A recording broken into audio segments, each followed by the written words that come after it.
Hey everyone, my name is Matt Young and I am the site manager here at the CSS News Civil War Interpretive Center in Kinston, North Carolina.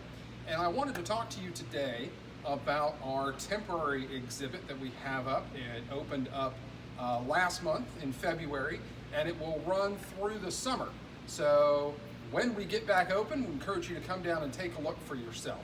But what happened for this exhibit is I asked everyone on staff to give me a list of a few things that they really enjoyed, but that weren't out on permanent display.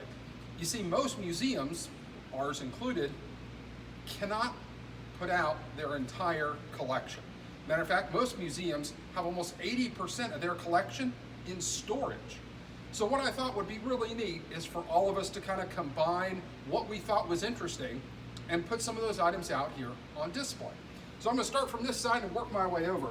First, we asked David Stone, our interpreter too, and he really enjoyed this original 1842 musket crate and an original 1853 Enfield that was supposedly carried by a Lenoir County soldier during the war. Also, he and two other staff members pointed out the Shako hat. That's been really popular with the staff. It was probably used in Arkansas before the war began.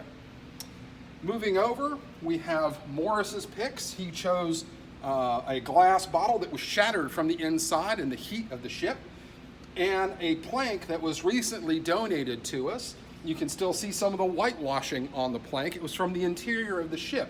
And in answer to a question we had, we knew the interior was whitewashed, but we didn't know was it before or after it was installed.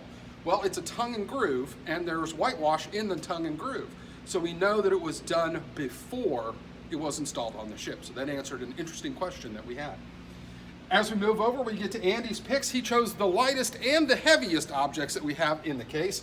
The lightest object is a 58 caliber mini ball. The heavy object weighs almost 100 pounds, and it is an ingot of lead that came over on a blockade runner into North Carolina. Then we have Rachel's picks on the end. She chose a few feminine type objects. One is a morning photograph, one is a piece of jewelry, and the other is some human hair. And finally we came to my picks. I did sword, pistol, photograph, letter.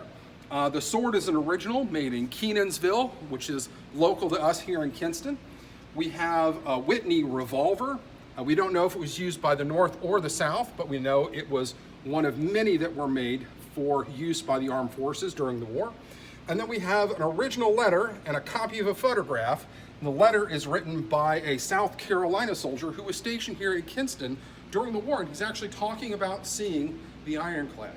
So come down when you get a chance, and when we're open, please come down and see our new temporary exhibit entitled Treasures from the Vault.